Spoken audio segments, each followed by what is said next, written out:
Um, I have some guitar envy. That Gretchen, that amp is just like a magic combo. It's good to see all of you. You survived I guess, I don't know, the week. I happen to be sick. I'm still a little bit sick. Eating my tea here. I guess it was a good week to be sick. Well, what else was I going to do except sit around? Um, yeah, and what a stirring morning we've had already. Um, IMC3 and the songs and the meditation. We've been exploring some rich territory. And I'm looking forward to today's talk. I entitled it, what did I title it? Adventures in Missing the Point. Adventures in Missing the Point. I want to reread a bit the creation story. And when I say the creation story, I mean the one from Genesis. The one that is situated in Western consciousness in a way that other creation stories aren't, especially just for the Western world in general, and American consciousness. And I think it's worth doing for a couple reasons. I have kind of a 2-week aim here. I actually want to talk about human creativity. And I want to talk about our human creativity as it relates to our relationship to the earth itself.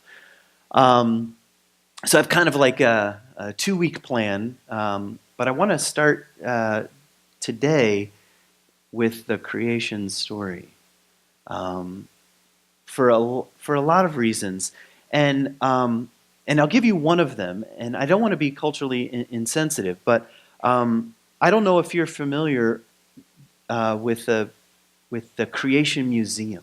Are you familiar with this? Have you heard about this? I think it's in Tennessee or something.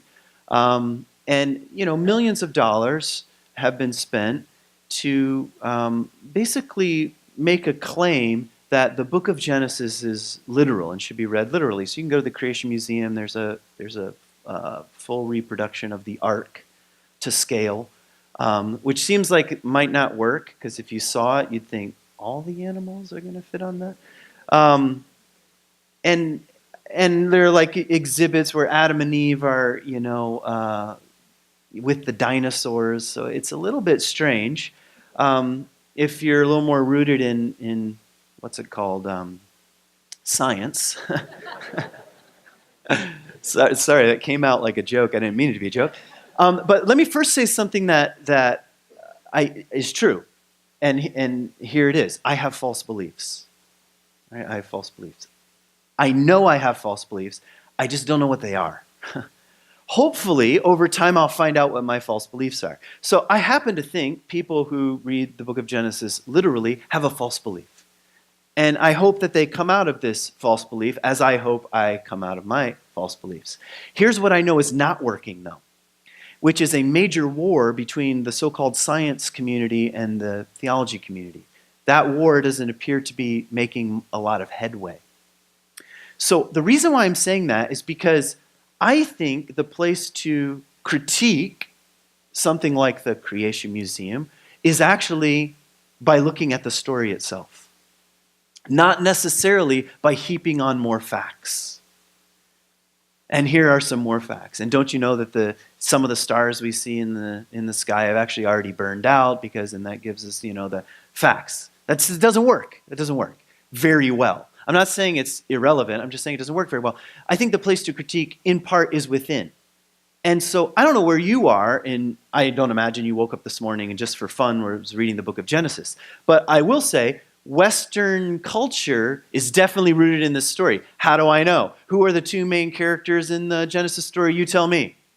Adam and Eve. But where did you get this? That's an old Jewish story written in Hebrew. How do you know this? Because it's in Western consciousness. It's in our Western perspective. So I kind of want to look at it because I think it needs to be challenged from within.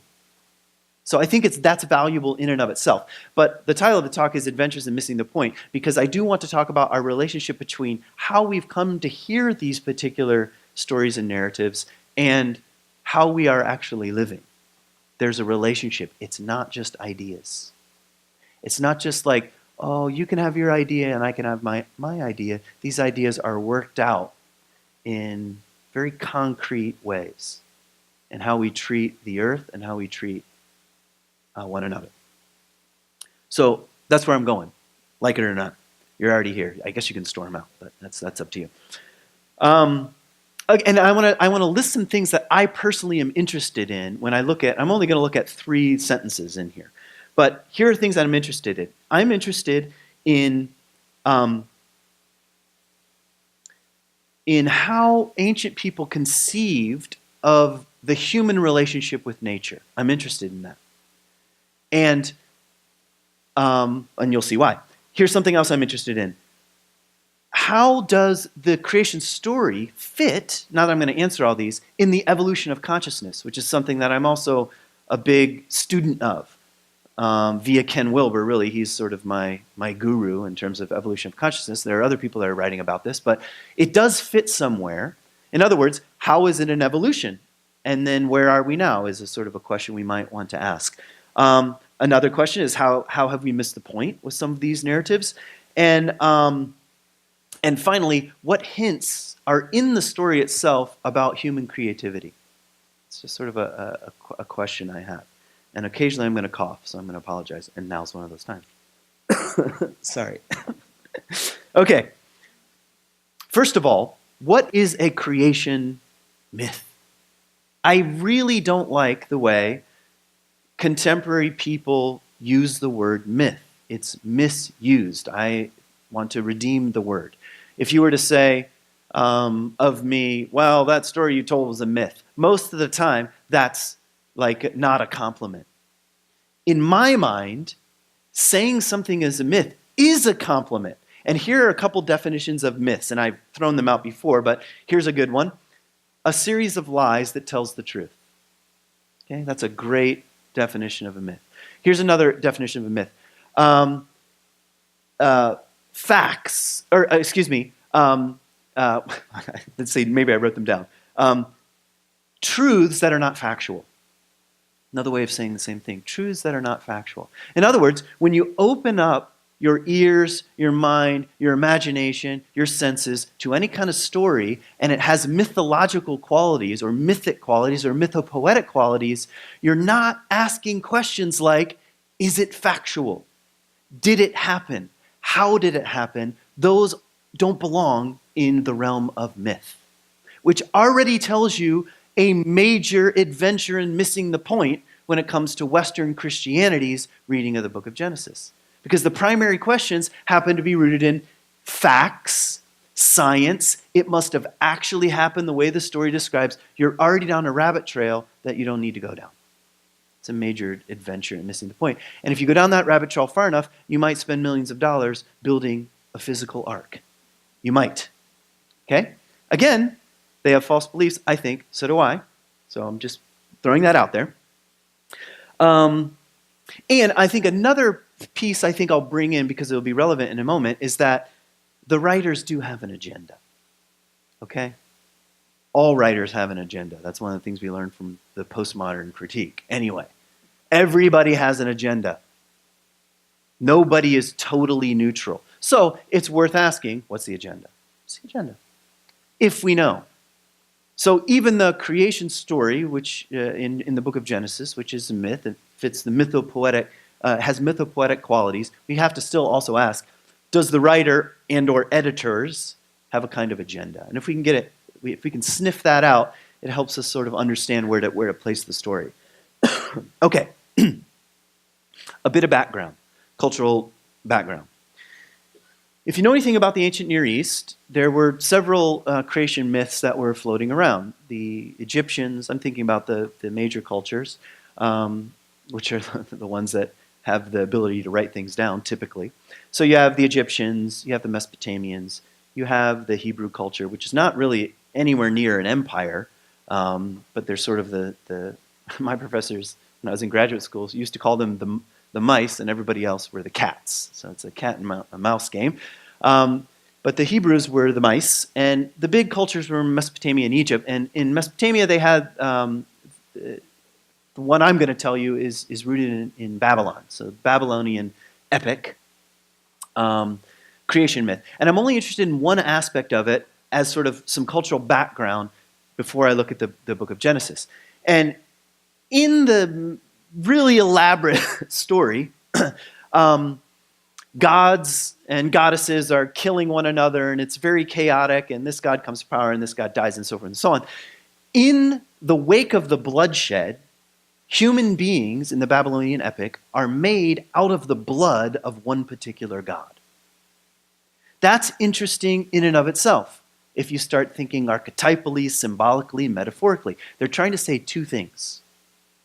In my opinion, they're trying to say there is a drop of divine blood in every human, which is not an uncommon sort of notion in the ancient Near East. In other words, you have some divinity. And they're also trying to say something of your own blood is that life source. How do you know? By observation. Somebody gets cut on the battlefield, they bleed out, they die. Oh, the life was in the blood. It's a fairly simple conclusion. So in some ways, they're describing reality. In the other ways, they're hinting at a kind of theological framework. Okay, so that's one thing. It also has another component, which is, it says in the story that human beings are created to serve the gods.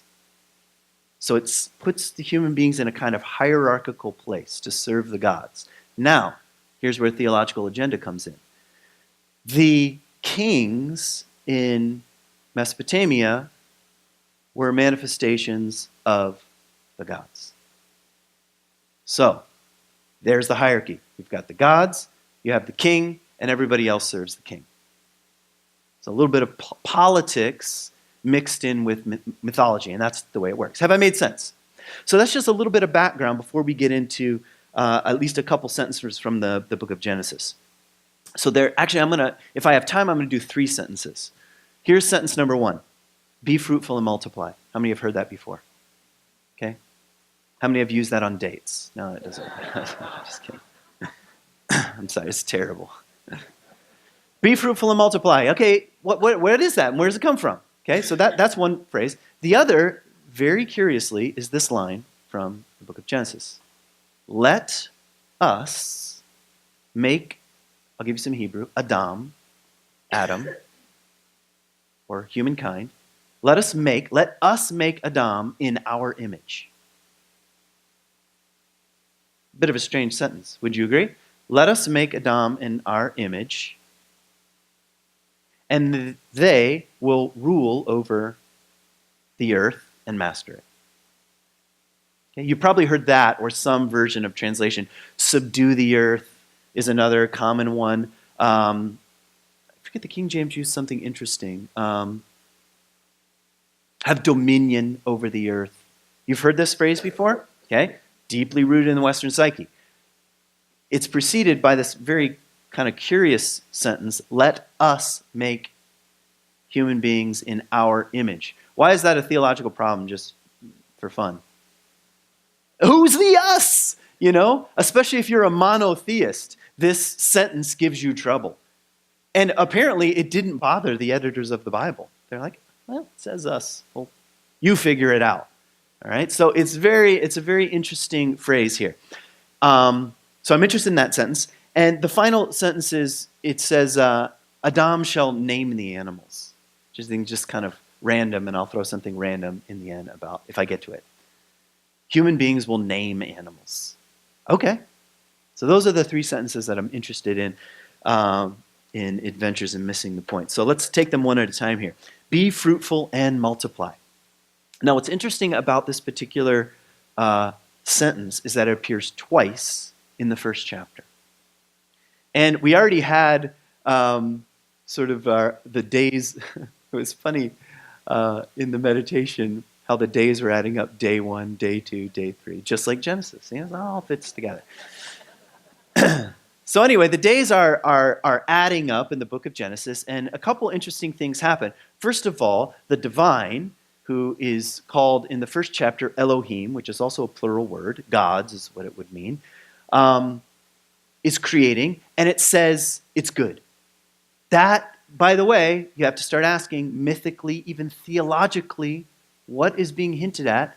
So, simple conclusion is, all these poles, light, dark, land, sea, sky, birds, fish, It's all called good. That's very interesting.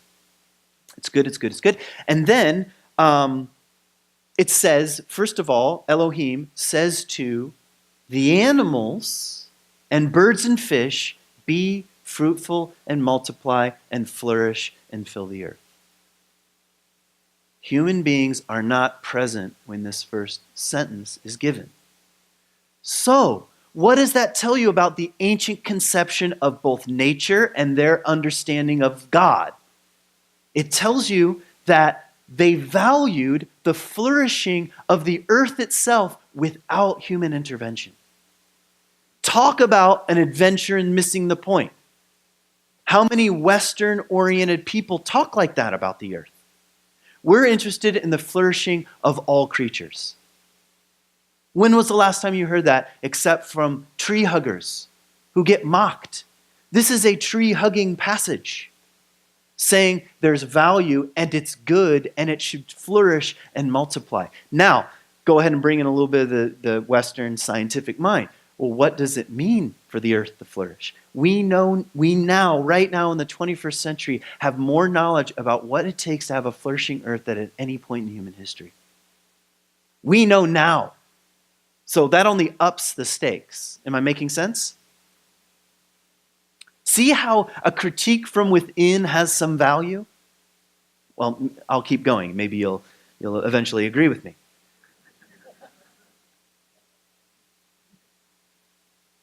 Only to have the second sentence follow, or the repeat of that sentence follow, about a paragraph later, to the human beings, be fruitful, multiply, fill the earth, and flourish. It creates a kind of tension that, in my view, we are living in dramatically right now. And we know our flourishing, even the health of our own bodies, is deeply and intricately connected to the flourishing of the earth. We know this. And these two poles cannot be resolved. They live in tension with one another, which forces us to ask questions about how should we live? How might the flourishing of X, even selfishly, how might the flourishing of the soil help the flourishing of my body? I mean, let's start with the selfishness of people. Don't you want to be well? So what is the relationship we have culturally and individually with the earth? Have I made sense? So what an incredible tension in the opening chapter of this old book. Somehow we've, I think, lost the plot, to use the British phrase, somewhere along the line. Let me just add a couple things, because I was preparing this talk, and then, as it often happens, I bump into things at reading or podcasts and so forth and so on. And I had never, well, I'd heard of the term, but I listened to a podcast about regenerative agriculture. Are you familiar with the term, at least? Regenerative agriculture, or a lot of times people will call it no-till agriculture. And its primary focus is the health of the soil. And it's science. The healthier the soil is, the greater the yields are. And only now are we realizing the consequences of mainstream mono agriculture in its ability to strip the soil. One application of Roundup, so you take these Roundup ready crops, and there's lots of information about this sort of stuff. One application kills 50% of the earthworms. Now, I don't think people actually knew this starting off. All this stuff came quickly onto the scene in the 1970s, and then 1996, that's when things really take off. And you're sort of on the GMO bandwagon, or you're not. 50% of the earthworms, and then multiple applications per year. You don't have much soil left. You have a brick. And you don't have all those integral coral-like networks of bacteria and fungus and earthworms. And we're realizing it. And by the way, there are lots of farmers, even in the Midwest, who were GMO all the way, are changing their minds. Why? Because they can see the difference. So this is not an impossible task. That's why I included some Gary Snyder this morning. He says, part of my crankiness is that I still have hope. Do you see how, though, that this dynamic is mentioned in Genesis? The flourishing of the soil and the flourishing of human beings are in dynamic tension. And when one Largely what we've been living in is, what does it look like for me and my bank account to flourish? When the soil suffers, everybody suffers. In terms of disease, illness, lack of diversity in our diets, and so forth and so on. And don't believe the lies, by the way, that this is the only way to feed the world. Because here's a statistic. And even if it's off by a little bit, because statistics are statistics, here's a statistic. 70% of the earth is fed by peasant farmers. That's a lot. So it's not like our massive fields are feeding the world like we've imagined it to be the case. 70% still fed by peasant farmers who don't have GMO crops, who are working with soil, and hopefully a path toward continued healthy soil. So are you with me so far? That's be fruitful and multiply. All right, number 2. Let us make Adam in our image, and they'll rule the earth and subdue it and master it. So what's going on with this particular phrase? First of all, Adam is not the guy Adam. It's generic. It means humankind. It includes both male and female in the opening of Genesis. And Adam, first of all, means directly made of the earth. You are made of the earth. And in the reading this morning, you heard that one of the major tensions from Gary Snyder, he's saying, is this separation that we are not the earth. We're not that. We're somehow, and he's saying the future is somewhat sort of coming back together. It's in the word in Hebrew. You're made of dust, and to dust you shall return. It's humbling in that sense. And up next to it is, and you have some autonomy, which is rule and master, which is really rooted in king-like language. So it's saying, simultaneously, you are dirt and you're like a king. And it's a little nod to the Mesopotamian myths that it's not that the king is a manifestation of the divine. In the Genesis story, who's a manifestation of the divine? Everybody, humankind, male and female, not the big guy on the throne. It's humankind. These are hints in the story itself. So here again, you have another kind of dynamic tension. You are a kind of royalty who, like it or not, has some responsibility. You can either be a benevolent king or a terrible one. You decide. And you're also made of dirt. So don't think too highly of yourself. I think a needed invitation. Talk about an adventure and missing the point, where we've totally separated ourselves out from nature, thought about ourselves as being above it, controlling it, calling everything resources for our particular use. That's a failure to remember that we are made of the same stuff. It's a failure to be a benevolent king or queen who might want the flourishing of all species. Imagine that. I know extinctions happen. And sometimes they happen because of asteroids. But we are now in the next mass extinction, which we're responsible for. That is not the flourishing, that is not be fruitful and multiply of all species. We can only blame ourselves. Have I made sense? Okay, another sort of side note around this, excuse me, notion of rule the earth and subdue it. It's worth noting that when this was written, this is pre-industrial revolution. They didn't have the means, mechanisms, tools, scientific knowledge, power structures, political structures. They didn't have what we have today in our post-industrial world when it comes to what it might mean to rule the earth. Are you with me? They had a limited view. What we failed to do, and I'll try to say this clearly. I'm not sure how it will come out. It's as if our consciousness, we're going to rule the earth, work with the soil, till the soil, was at a certain place and didn't evolve as quickly as our scientific mechanisms for making that happen. We simply took, hey, just like I can cut down a couple trees and make a garden, might as well cut down the entire middle of a country They didn't have that kind of power capacities when these words were penned. Have I made sense? So we're reading old stories that are informing our psyche, our consciousness and our unconscious. These are streams, but it's coming through a lens of incredible power that has never been seen in the history of the earth. That's scary. So one of the things we have to ask is, how can our consciousness catch up to our scientific capacities right now? That's sort of the question at hand. And it's in a way, I don't want to sound too dramatic, but it's a suicidal question. Will we kill ourselves with our advances?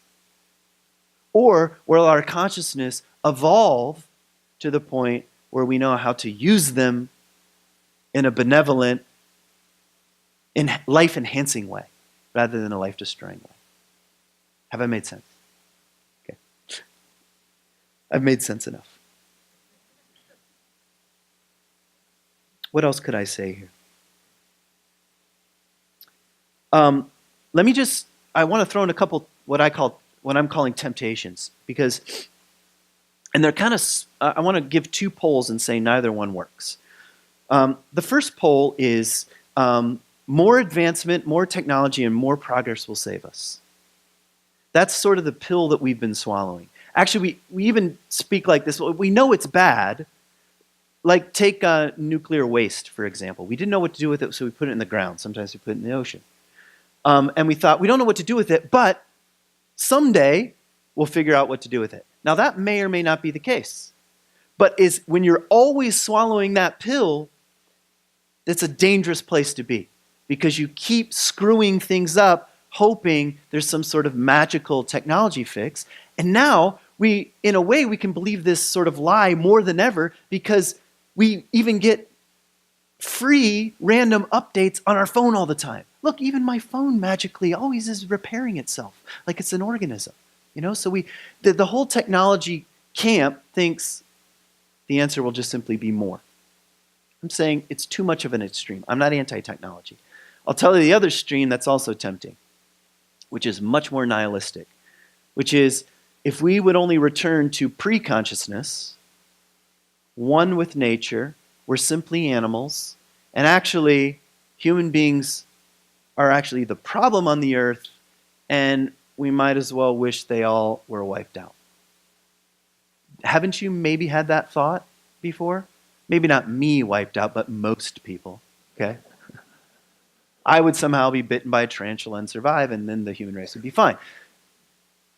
Those two extremes, as tempting as they are, I don't think are really very helpful. Human beings are here.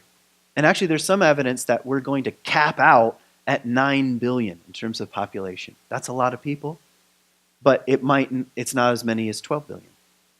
So maybe there'll be a sort of peak here. We'll see. Peak oil, peak humans. Okay? And what will happen then? So in other words, I am trying to sound creatively optimistic like Gary Snyder, saying, in despite of my crankiness, I don't want to just say, I wish human beings would all be wiped out and everything would be fine, nor do I want to say technology will be our magic savior and fix everything. Maybe it's somewhere in the middle that some of these things are happening. In other words, let me say it directly, we need a cooperative dynamic. That's the word I'll use. We need a cooperative dynamic that takes seriously the fruitfulness of wild places, the fruitfulness of soil, and trees and waters and human life. We need a cooperative dance. That ought to be our gospel, so to speak. And I think it will take new and creative ways of thinking moving forward. Like Einstein said, no problem can be solved by the same level of consciousness that created it. No problem, the problem we're in, cannot be solved by the same consciousness that created it. So we have to say, how are we evolving? How is our consciousness evolving? And it's not all bad news. I'll give you one piece of funny good news, and it comes from Russia. Russia has decided, and it's a little bit out of kind of Cold War mentality, that one of the most important ways they will remain a world dominating force is what they're calling food security. So by 2025, they want 0 GMOs in Russia. And they want to return to no-till agriculture. Now, I wish someone would tell Trump that, because he'd become competitive. He'd say, what? I'll do that by 2020. At least that would be something. I think that is very interesting. Now, it's probably rooted in fear and domination, but even if you take that out, that's the right thing. That's moving away from the consciousness that got us into this mess. By the way, China is moving in the opposite direction. So play this out. I'm not a political theorist, so whatever. Just say I'm full of crap right now. But play it out in the long run. More and more chemicals and more genetically modified food is going to lead you down one path. That's the path that China and the United States are on. And then Russia apparently is on a much more generative path with the soil itself. So anyway, all I'm saying is that we need to be having these particular conversations. And let me end with just one other very obscure line from Genesis, which is, one of the jobs of Adam, humanity, is to name animals. Now you can say, well, they did that because whatever, the writers were like, well, why is it called that? And they were like, I don't know, Adam called it that. I don't know. I think it's actually saying something much deeper about human beings. That something about being a human being is wildly creative. What is the leading field of naming things, by the way, right now? This is a genuine question. I don't have the answer. What would you say? Biodiversity? In other words, scientists who work in what? Biology? Bacteria. We don't know half of them, yeah. There's more bacteria in our bodies, than there are people on the earth. More kinds of bacteria. So it's deeply human to be in this creative field. Now here it's called naming of things. But I just want to remind us, what is it like to be a human being? Based on these hints in the story. We're dust. Yep. There's something king or queen-like about us. We have some autonomy, whether we like it or not. We have the power, which is a dangerous thing to say, I don't like the trees in this particular area, let's cut them down and plant a garden. That's a kind of terrifying power. And we're also dust. What's it like to be human? Well, in the story, we're in this natural cycle of fruitfulness and multiplying, and we have some responsibility, the story seems to be suggesting, to not only be concerned about our flourishing, but the flourishing of all of life. That somehow these are deeply interwoven and interconnected. And what is it like to be a human being? We are wildly creative. And right now, we need wildly creative people of any age to help in their own evolution of consciousness, but the evolution of the consciousness of our culture. What kinds of conversations are you having with people? What are your hopes and aims? How are you wildly and creatively making one small contribution in your one little plot of land that you inhabit? What are you? And I'm talking to myself here. What am I doing? How am I living? What's my footprint? And maybe literally and kind of symbolically. How can I engage my own life, not in the extremes of narcissism and nihilism, but with a kind of humble responsibility? How do I want to live? How do you want to live? How do you want to leave the soil? And you want to leave the soil around your own house. I remember my house is from 1850. And I tracked down the previous owner because I had two owners ago who had the house for many, many years.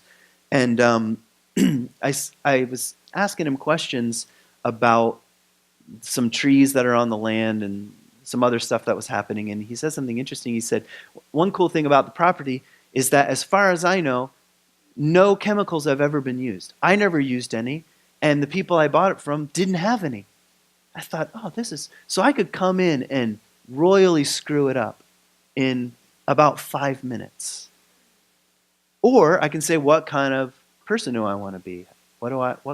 In this tiny plot that I'm only renting from the bank anyway, and from the earth, how am I going to leave it? Are there going to be less earthworms or more earthworms? How might it flourish? So I'm trying to make it, we just talked about global problems like Russia and China, but I also want to bring it back down to, this place, to this little corner of the world. So that's what I got for you today. Let me just end with one little line from Thomas Berry. Every animal form depends ultimately on plant forms that alone can transform the energy of the sun and minerals of the earth into living substance needed for life, nourishment of the entire animal world, including the human community. The well-being of the soil, like a little friend down there, The well-being of the soil and the plants growing there must be a primary concern for humans. Aside from your 401k, that's at the top, but just beneath that is the soil. To disrupt this process is to break the covenant of the earth. I tried to find out what he means by this. I have no idea. I think it's somehow like wrapped up in this Genesis story. After all, he was a Christian. Thomas Berry was. Break the covenant of the earth and to imperil life. Thanks for listening.